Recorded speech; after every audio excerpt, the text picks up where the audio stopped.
ఒడ్ల కమ్మరన్నా నీ ఒడుపెంత గొప్పదో పనిముట్లు చేసే కాడ నీకెన్ని తిప్పలు పనిముట్లు చేసే కాడ నీకెన్ని తిప్పలు పనిముట్లు చేసే కాడ నీకెన్ని ఉలి బారిసే చేత బట్టి సుత్తేసం మేట కొట్టి కంటికి పైన కను విందులాయ నీ ప్రతిభ ఒడ్ల కమ్మరన్నా నీ ఒడుపెంత గొప్పదో పనిముట్లు చేసే కాడ నీకెన్ని తిప్పలు పనిముట్లు చేసే కాడ నీకెన్ని కొట్టిన సట్టును బట్టి కోసినావు సెక్కలు సైజుగా ముక్కలు చేసి చేసినావు తలుపులు సైజుగా ముక్కలు చేసి చేసినావు తలుపులు గుడికి బడికి ఇంటికి గుమ్మం దర్వాజలై కిటికీల రెక్కలై కంటికి తలుతూరులై కిటికీల రెప్పలై కంటికి వెలుతూరులై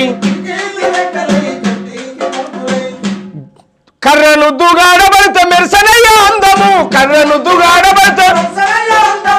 ఆ కర్రతోట ముడిపడుంది నీ బతుకు బంధము ఒడ్ల కమ్మరన్నా నీ ఒడుపెంత గొప్పదో పనిముట్లు చేసే కాడ నీకెన్ని తిప్పలు పనిముట్లు చేసే కాడ నీకెన్ని తిప్పలు పనిముట్లు చేసే కాడ వాళ్ళు 5 పంచవృత్తులు ఉంటాయి ఈ సమాజంలో వాళ్ళ పని లేని లేదు మనం కూర్చున్న కుర్చీ కూడా వాళ్ళు కనిపెట్టింది